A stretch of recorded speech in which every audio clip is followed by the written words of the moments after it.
Bismillahirrahmanirrahim. Assalamualaikum warahmatullahi wabarakatuh.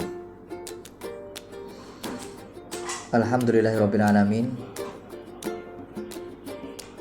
Kita senantiasa mendapatkan perlindungan dari Allah Subhanahu wa Ta'ala, sehingga pada hari ini kami bisa mempresentasikan betapa pentingnya suatu fikih dalam muamalah kontemporer dengan tema yang akan kami bawakan, yaitu kafalah. Di sini kami dari kelompok 6, terdiri dari saya Ahmad Arifin, Abdul Sahal Madani, dan juga sahabat kami Alifah Fauziah. Pengertian kafalah adalah sebuah kontrak yang diadakan antara dua orang, di mana satu orang bertanggung jawab untuk melindungi hak-hak dari pihak lain. Dalam konteks hukum Islam, kafalah sering digunakan untuk menjamin kewajiban seseorang, misalnya untuk membayar hutang atau memenuhi kontrak. Rukun akad kafalah.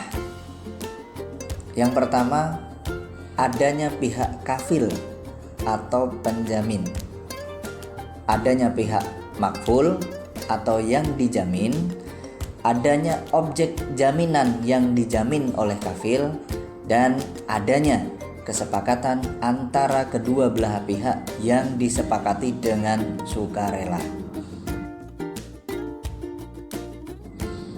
Syarat akad kafalah. Yang pertama, kafil harus mampu bertanggung jawab secara hukum. Selanjutnya yang kedua, maf'ul harus memenuhi syarat yang ditetapkan oleh kafil dan telah disepakati oleh kedua belah pihak. Yang ketiga, jumlah jaminan harus jelas dan ditetapkan dengan jelas. Yang keempat, tujuan dari akad kafalah harus halal dan tidak bertentangan dengan prinsip-prinsip syariah.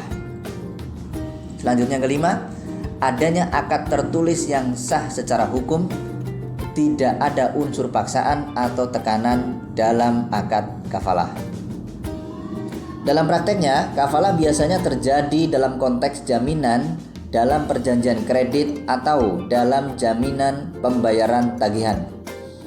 Kafalah juga dapat terjadi dalam konteks hukum pidana, di mana seseorang dapat bertindak sebagai penjamin atau jaminan atas tindakan orang lain.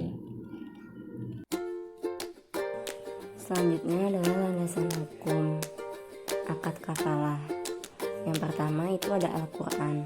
Penjelasan kafalah atau jaminan di dalam Al-Quran terdapat dalam surat Yusuf ayat 72, yang artinya, dan barang siapa yang dapat mengembalikannya piala raja, maka ia akan memperoleh bahan makanan seberat beban unta, dan aku yang menjamin terhadapnya. Quran surat Yusuf ayat 72. Yang kedua ada Al-Hadis. Hadis riwayat Ibnu Majah yang artinya, penjamin adalah orang yang berkewajiban harus membayar dan hutang juga harus dibayar. Hadis riwayat Ibnu Majah. Ada beberapa macam kafalah yang dapat dibedakan dalam hukum Islam. Antara lain, yang pertama, kafalah untuk hutang atau kafalah al-aidain. Jenis kafalah ini digunakan untuk menjamin hutang seseorang.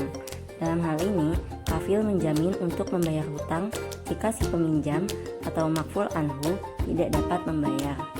Yang kedua, kafalah untuk kehadiran di pengadilan atau kafalah al-majlis. Jenis kafalah ini digunakan untuk menjamin kehadiran seseorang di pengadilan jika dia dijadwalkan untuk diadili. Kafil bertanggung jawab untuk memastikan bahwa makful anhu muncul di pengadilan. Yang ketiga itu ada kafalah untuk kinerja kontrak atau kafalah al-aqd. Jenis kafalah ini digunakan untuk menjamin kinerja kontrak.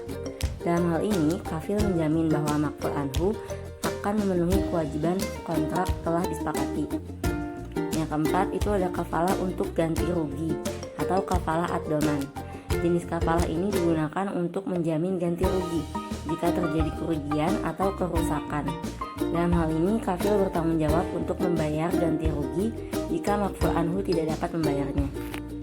Dan yang terakhir terakhir yaitu ada kafalah untuk pembiayaan atau kafalah al-iktina. Jenis kafalah ini digunakan untuk menjamin pembiayaan atau pinjaman. Dalam hal ini, kafil menjamin untuk membayar pembiayaan atau pinjaman jika makful anhu tidak dapat membayar. Pemilihan jenis kafalah yang tepat tergantung pada kebutuhan dan konteks transaksi yang dilakukan.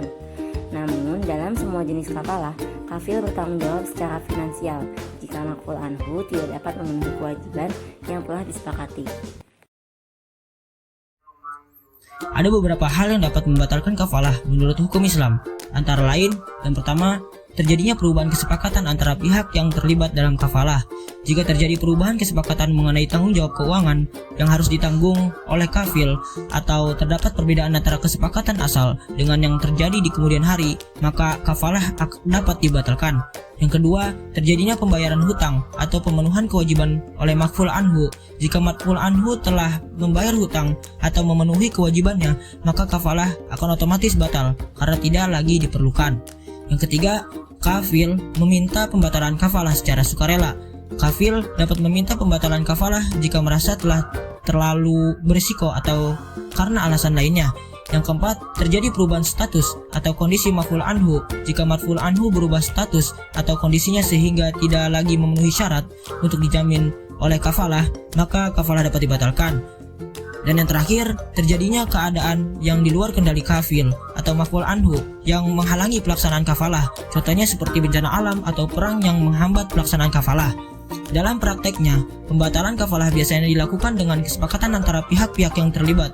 Namun, jika terjadi kesengketa atau perselisihan mengenai pembatalan kafalah, maka dapat dibawa ke pengadilan untuk diputuskan secara hukum. Mekanisme kafalah dalam Islam adalah sebagai berikut. Yang pertama, ada seseorang yang meminta bantuan atau jaminan dari orang lain untuk memenuhi suatu kewajiban atau melaksanakan suatu kontrak. Orang yang meminta bantuan atau jaminan ini disebut dengan makful lahu. Yang kedua, orang yang memberikan jaminan atau bantuan tersebut disebut dengan kafil. Kafil bertanggung jawab penuh atas pelaksanaan kontrak atau pemenuhan kewajiban yang diminta oleh makful lahu. Sebelum memberikan jaminan atau bantuan, kafil harus mempertimbangkan kemampuannya untuk memenuhi kewajiban yang diminta oleh makful lahu. Yang ketiga, jika kafil tidak mampu memenuhi kewajiban yang diminta oleh makful lahu, maka ia harus mencari bantuan dari pihak lain atau mengajukan permohonan kepada makful lahu untuk membantu memenuhi kewajiban tersebut. Yang keempat, jika terjadi wan prestasi atau pelanggaran kontrak oleh makful lahu, maka kafil harus menanggung kerugian dan membayar ganti rugi kepada pihak yang dirugikan. Kafil harus memastikan bahwa kontrak atau kewajiban yang diminta oleh makful lahu sesuai dengan prinsip-prinsip syariat Islam dan tidak bertentangan dengan hukum Islam. Dalam mekanisme kafalah, tanggung jawab kafil sangat besar karena ia harus menjamin pemenuhan kewajiban atau pelaksanaan kontrak makful lahu. Oleh karena itu, sebelum memberikan jaminan atau bantuan, kafil harus memastikan bahwa ia mampu untuk memenuhi kewajiban tersebut dan juga harus berhati-hati dalam memilih untuk menjadi kafil. Sekian presentasi dari kelompok kami. Hadza wallahu ya'ana wa yahfadzuna walhamdulillahirabbil alamin.